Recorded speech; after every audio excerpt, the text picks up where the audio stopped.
The world went dark when I was 12, and the sounds started fading at 16. By 25, I was legally blind and partially deaf, navigating life through touch, faint murmurs, and an unshakable gut instinct. But nothing, not the silence, not the shadows, prepared me for the moment I realized I was married to two men who didn't know about each other. My name is Eli, and I live in a small apartment in Brooklyn, where the air smells of coffee and rain-soaked pavement. I've always trusted my senses, the ones that remain.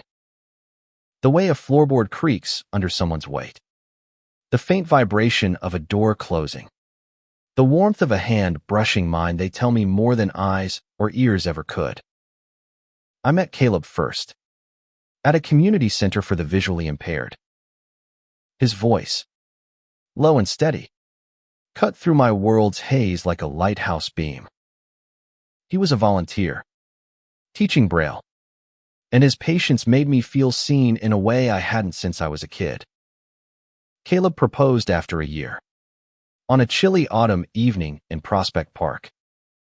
I couldn't see the ring, but I felt its cool metal slide onto my finger, his hands trembling as he laughed through his nerves. "Eli, you're my home," he said, his voice close enough for me to catch every word. We married in a small ceremony at City Hall, surrounded by a few friends who clapped so loudly I felt the vibrations in my chest. Life with Caleb was warm, predictable. He'd read me books, his voice painting worlds I couldn't see, and we'd cook together, his hands guiding mine through chopping vegetables or stirring sauce. But then came Noah. I met him at a sound therapy workshop, a place I went to sharpen what little hearing I had left. Noah was different. His voice was softer, almost musical, and he had a way of describing sounds that made me feel like I could see them. He'd talk about the hum of a subway train or the rustle of leaves like they were poetry. We started meeting for coffee, then dinners, and soon he was at my apartment, filling the spaces Caleb left empty when he worked late. Noah never mentioned Caleb, and I never brought him up. I don't know why. Maybe it was the thrill of feeling wanted, of being someone's entire world again. When Noah proposed, I froze. His words were muffled, but I felt the weight of the moment in the way his hands gripped mine. "Eli, let me be your eyes, your ears, your everything," he said. I should have told him about Caleb. I should have stopped it. But I didn't. I said yes, and we married quietly, just the two of us and a justice of the peace.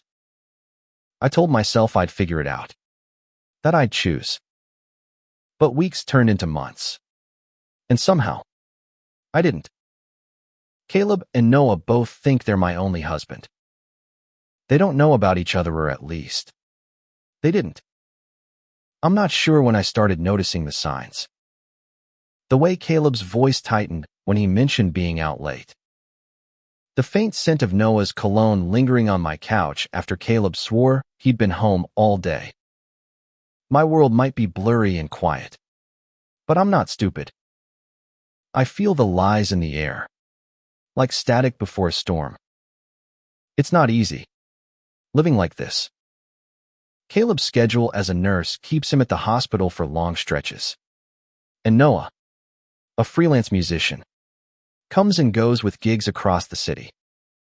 They've never crossed paths, as far as I know. I've been careful, maybe too careful, keeping their visits separate, memorizing their routines like a dance I can't afford to misstep. But lately, something's shifted. Caleb's been quieter. His touch is less certain. Noah's started asking questions about my day, probing in a way that feels like he's searching for something. I don't know if they suspect each other, but I'm starting to think they do. Tonight, I'm sitting on my couch, the one that smells faintly of both their colognes, when I hear the key in the lock. My heart jumps. It's too early for Caleb's shift to end, and Noah said he'd be at a gig until midnight. The door creaks open, and I feel the floor vibrate with heavy steps, not Caleb's confident stride or Noah's lighter gait. It's someone else. My hands tighten around the edge of the couch, and I strain to hear. Eli. A voice calls. Faint but familiar. It's Caleb. But the steps don't match. I tilt my head, trying to catch more. And then I feel Ida's second set of vibrations. Softer. Following behind. Two people. My pulse races. I don't know who's with him, but every instinct screams that my carefully balanced world is about to collapse. I stand, my cane tapping the floor as I move toward the sound. Caleb. I say, my voice steady despite the panic clawing at my chest.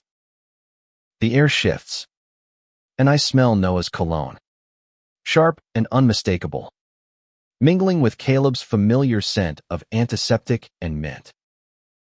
They're both here. Together. Eli. We need to talk. Caleb says, his voice closer now, tight with something I can't place anger. Maybe. Or hurt.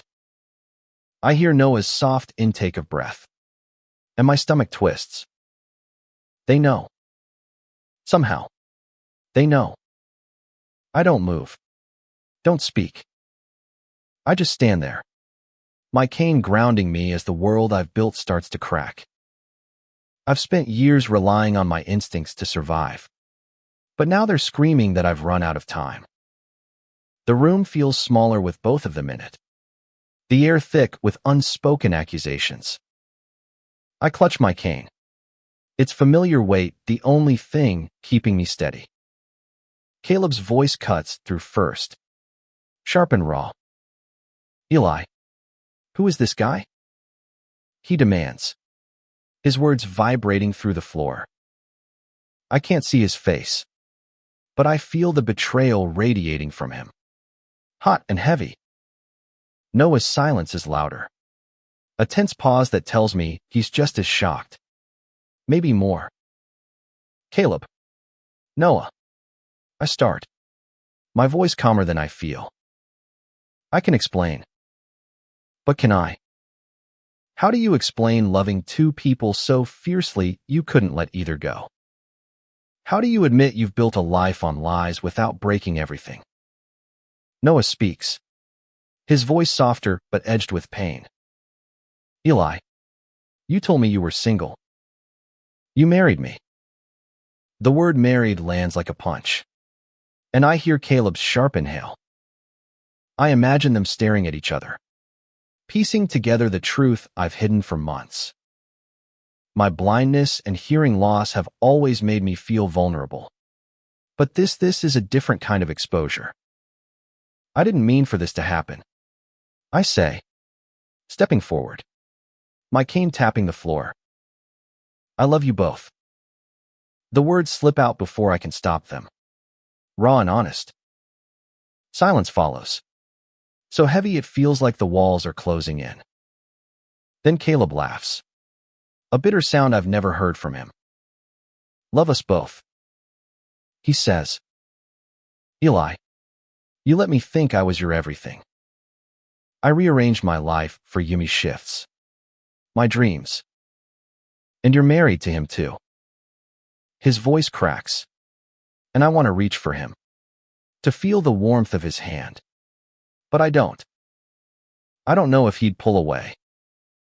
Noah steps closer. I feel the shift in the air, the faint brush of his sleeve against my arm. Why didn't you tell me? He asks, his voice breaking. I thought we had something real. His words sting because they are real. Every moment with Noah's songs, his laughter, the way he'd describe a sunset like it was just from you is as real as every moment with Caleb. I take a breath, trying to steady myself. I was scared, I admit. scared of losing either of you. Caleb, you make me feel safe, like I can face the world. Noah, you make me feel alive, like I'm more than my disabilities. I didn't know how to choose. The room goes quiet again, but it's not the calm kind. It's the kind that comes before a storm. Then Caleb speaks, his voice low and deliberate. I found your ring, he says. The one you don't wear when I'm around. It was in the drawer with your Braille books. I thought it was a mistake, but then I saw him leaving our building last week. I followed him. I had to know. My heart stops. Caleb knew. He's known for days, maybe weeks, and he didn't say anything. I turned toward Noah, sensing his tension. And you? I ask. When did you know? Noah hesitates, then sighs. I didn't. Not for sure. But you'd get this look sometimes, like you were hiding something. And your phone text from C. I thought it was a friend. But I started wondering. They've been circling each other, piecing together my secret while I thought I was the one in control. I feel exposed. Raw. Like the world's been pulled out from under me. I'm sorry. I whisper. The words barely audible. I never wanted to hurt you. Caleb moves closer. I feel the heat of him, the familiar rhythm of his steps. Eli, I love you, he says, his voice softer now, but still heavy with hurt. But this, I don't know how to trust you anymore. Noah cuts in, his voice sharp. You don't get to claim him. Caleb. He married me too. He chose me too. There's a challenge in his tone, and I realize they're not just angry at each other. Stop, I say, louder than I mean to. The word echoes in my ears, and I feel both of them freeze. This isn't about who gets to claim me. I messed up. I lied to both of you, and I'll carry that forever. But I need you to understand I didn't do this to hurt you. I did it because I couldn't bear to lose either of you. The silence stretches. Unbearable. Then Noah speaks, his voice barely above a whisper. What do we do now? Eli. How do we fix this? I don't have an answer. For the first time in years, my instincts fail me. I can't feel my way out of this one. All I know is that the two men I love are standing in front of me, their hearts breaking because of me, and I have no idea how to make it right. The next few days are a blur of silence, not just the kind I'm used to, but the kind that comes from absence. Caleb and Noah both leave that night, their footsteps fading into the Brooklyn streets. I sit alone in my apartment, the air heavy with the ghosts of their scents.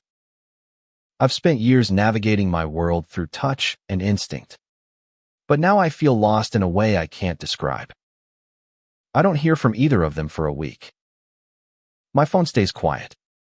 No vibrations from texts or calls. I try to go back to my routine Braille lessons. Sound therapy. Walks in the park where I can feel the wind on my face, but it's not the same. Every creak of the floor makes me hope it's one of them.